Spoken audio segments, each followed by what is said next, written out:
Hello y'all, and welcome to this month's HO Scale product review.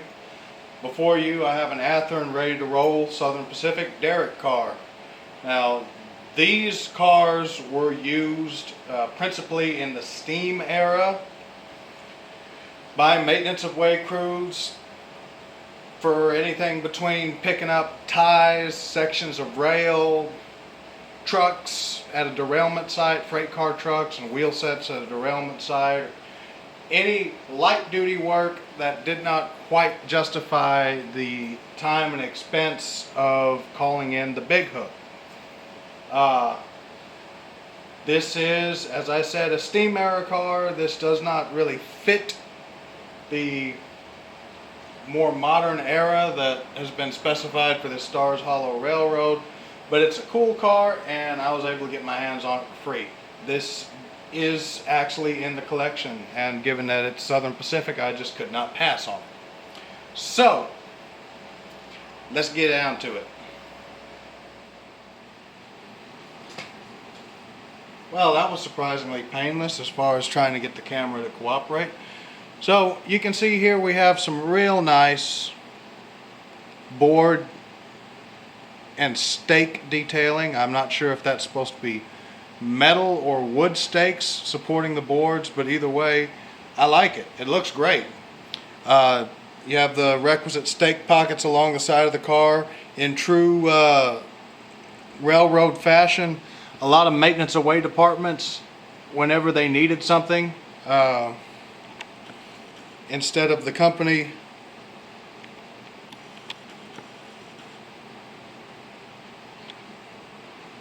actually spending the money to buy brand new what they needed, a lot of times engineering departments were required to make do with what they either had on hand or could build out of what they had on hand. This, as you can tell, was modeled after a Derrick car that was repurposed from a 40-foot flat car.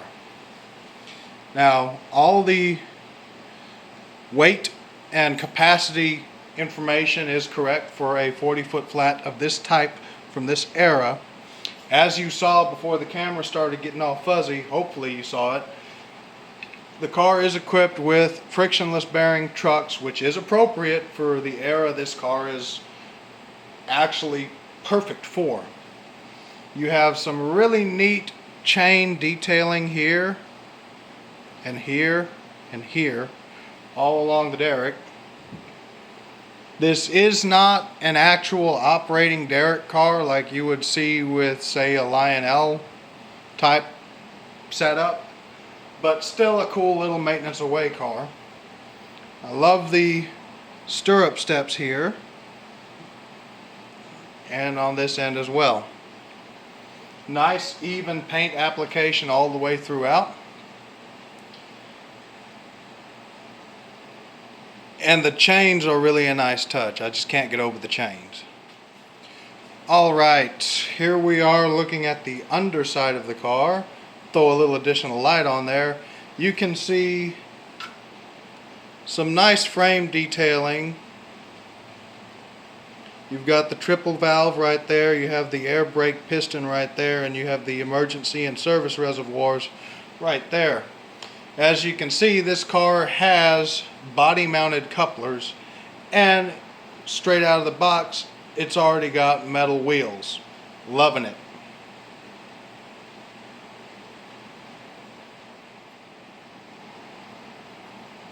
Here we are taking a look at the B end of the car. You can see those tool chests there along the sides by the little walls they've built up on the side of the car, as well as the handbrake, which obviously designates this as the B end. And if you look really close, I'm not sure how well you can see it, but there are polling pockets here and right there. And of course, Katie number 5 magnetic knuckle coupler. Now I don't know if that's a factory install or if this was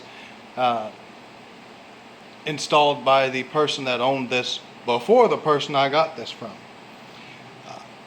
Furthermore, while we're back here, I don't know how well you can see it, but there are cast on step rungs right here on the ends of the car between the coupler and the polling pockets.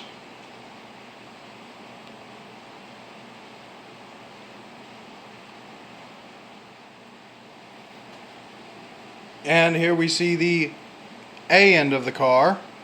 You can see there's not a lot going on. You've got the polling pockets there. You've got those cast on step rungs, some draft gear detailing, and of course the Katie number 5 coupler. And the back side of the Derrick.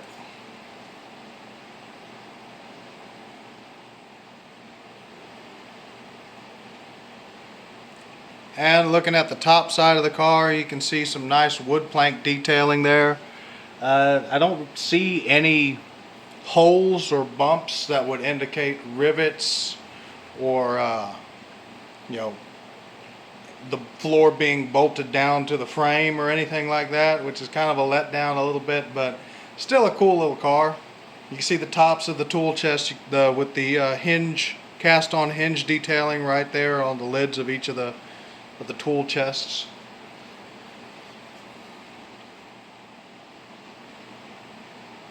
So even though this doesn't quite fit the time frame specified for this railroad, it is still a cool little car, and I can use it probably over in the little museum display area behind the depot as a vintage railroad equipment display type of thing. So that's probably what I'm going to do with it. For review purposes, I am going to run this on a short manifest that I've got thrown together with the Lifelike GP38 leading, but don't expect to see this running regular on the railroad, because like I said, it's way out of the specified era for this railroad by at least a good 20 years.